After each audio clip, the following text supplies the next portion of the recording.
Iran ও ইসরায়েলের সাম্প্রতিক সংঘাতের সময় যুক্তরাষ্ট্র সৌদি আরবকে অনুরোধ করেছিল নিজেদের মালিকানাধীন অত্যাধুনিক থার্ড ক্ষেপণাস্ত্র প্রতিরক্ষা ব্যবস্থা থেকে কিছুটা ইন্টারসেপ্টর ইসরায়েলকে দিতে। তবে রিয়াদ সে অনুরোধ প্রত্যাখ্যান করেছিল বলে নিশ্চিত করেছে আলোচনায় থাকা দুই মার্কিন কর্মকর্তা। মধ্যপ্রাচ্য ভিত্তিক সংবাদ মাধ্যম মিডল ইস্ট আই জানিয়েছে, ইরানি ব্যালিস্টিক ক্ষেপণাস্ত্র ইসরায়েলের বিভিন্ন শহরে আঘাত হানার সময় ইসরায়েল ও যুক্তরাষ্ট্র উভয়ের মজুদ থাকা ইন্টারসেপ্টর অস্ত্র প্রায় শেষ হয়ে যাচ্ছিল। এমন সংকটময় সময়ে সৌদি আরবের সম্প্রতি কেনা থার্ড ব্যাটারির সাহায্য চেয়েছিল ওয়াশিংটন। এক মার্কিন কর্মকর্তা বলেন, যুদ্ধের সময় আমরা সবাইকে অনুরোধ করেছিলাম কিছু ইন্টারসেপ্টর দেওয়ার জন্য। কেউ রাজি না হওয়ার পরে কিছু লেনদেনের প্রস্তাবও করেছিলাম। ৩ জুলাই সৌদি সামরিক বাহিনী নতুন থার্ড ব্যাটারির উদ্বোধন করে, অথচ মাত্র ৯ দিন আগেই ইরান ও ইসরায়েলের মধ্যে যুদ্ধবিরতি হয়। অর্থাৎ সৌদি তখন নিজস্ব প্রতিরক্ষা ব্যবস্থায় মনোযোগী ছিল এবং ইসরায়েলের আহ্বানে সাড়া দেয়নি।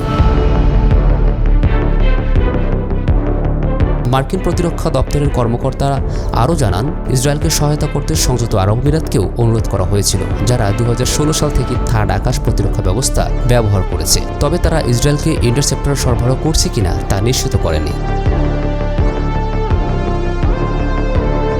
এই সংকটকালীন পরিস্থিতিতে পেন্টাগনের পরিকল্পনায় থাকা প্যাট্রিয়ট ইন্টারসেপ্টর মাত্র ২৫ শতাংশ মজুদ অবশিষ্ট ছিল বলে জানায় দ্য গার্ডিয়ান। এমন পরিস্থিতিতে যুক্তরাষ্ট্র নিজস্ব জাহাজ থেকেও স্ট্যান্ডার্ড মিসাইল ৩ ছুড়ে ইসরায়েলকে প্রতিরক্ষা সহযোগিতা দিতে বাধ্য হয়।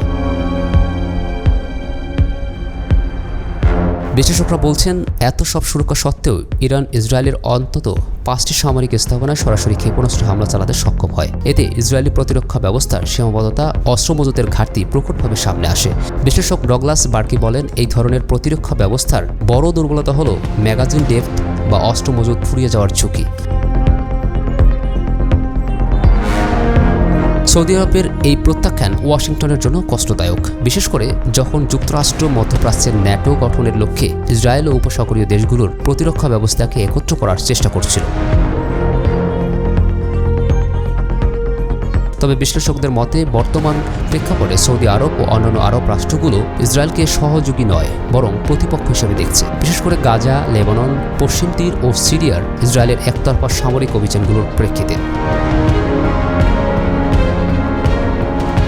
ইউরেশিয়া গ্রুপের মধ্যপ্রাচ্য বিভাগের ব্যবস্থাপনা পরিচালক ফিরাস মাকসাদ বলেন, ইসরায়েলের লাগামহীন আগ্রাসনের কারণে সৌদি অবস্থান আরও কঠিন হয়েছে। ইরান দুর্বল হলেও সৌদি এখন তুরস্কের দিকে ঝুঁকছে, এমনকি ইরানের সঙ্গেও ঘনিষ্ঠ হওয়ার পথ খুঁজছে। মধ্যপ্রাচ্যের এই কূটনীতিক মন্তব্য করেন, আমাদের দৃষ্টিতে এই যুদ্ধ শেষ হয়েছে আমাদের অনুকূলে, কারণ ইসরায়েল বুঝেছে একটি শক্তিশালী রাষ্ট্রের সঙ্গে সংঘর্ষের মূল্য কতটা ভয়াবহ হতে পারে।